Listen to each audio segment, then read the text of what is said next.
The dairyman's hanging from a paraglider in the red firs below the hut on the Alp at the foot of Cernez.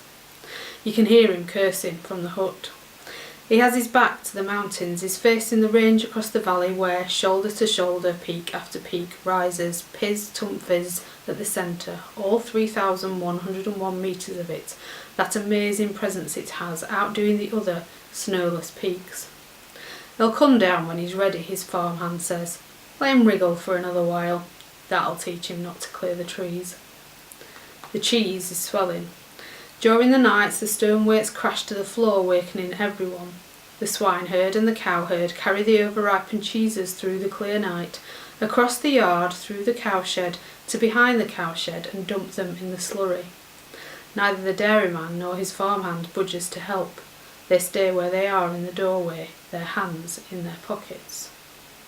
The farmhand has 8 fingers, 5 on his left hand and 3 on his right. His right he keeps mostly in his pocket or resting on his thigh beneath the table. When he lies in the grass outside the hut, next to the pig pen, fast asleep with his boots off, and socks off as well, the swineherd counts his toes. The farmhand sleeps in the afternoons as, by night, he's out and about. He vanishes when everyone's gone to bed, comes back at some point during the night. He takes the dogs to stop them barking. So Arno Camenisch is one of Switzerland's most exciting writers. He writes in 2 different languages. I'm going to read this off the back so I get it right. So it's Rhaeto-Romanic and German. And his most famous work is a trilogy of which 2 have been translated into English. So you've just heard me read from the Alp, which is the first in the trilogy.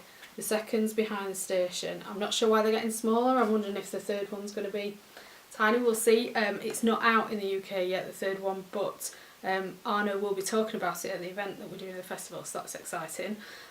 These ones I've got are translated by Donal McLaughlin and published by Dalkey Archive. And what I think is really exciting about them is that Arno, well, breaks all the rules really. You'll have gathered, I think, from the bit that I've just read that there's a lot of repetition in it, so he repeats words and phrases and they kind of build in the tension.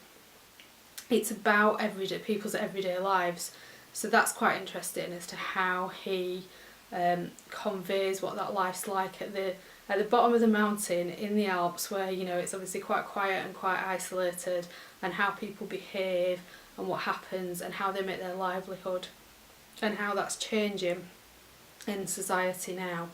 Yeah, and it gets quite menacing because I guess they're stuck in this place and things are starting to change. From that bit there about the cheese is swelling and going to waste, the animals are dying, what do they do? So yeah, it's one of those books that it's small, they're only 100 pages, but they're quite dense, and I found it quite slow to read actually because I was trying to take in everything that was happening. So it's interesting. I always think it's interesting to have a book where you can go back and reread bits and you get new things out of it. So yeah, I'm really excited about talking to him. He's going to be in conversation with me and the Norwegian writer Nikolai Hume, who I read from. I reviewed his book, The Gradual Disappearance of Jane Ashland, earlier. So if you want to go back and look at the video for that, you could look at that too. But I'm going to be talking to them about being isolated and changes in life and what they're like, and it should be a really exciting conversation. So that's the opening day of the festival, Saturday the 6th of October, 2 o'clock at the Anthony Burgess Centre. Look forward to seeing you there.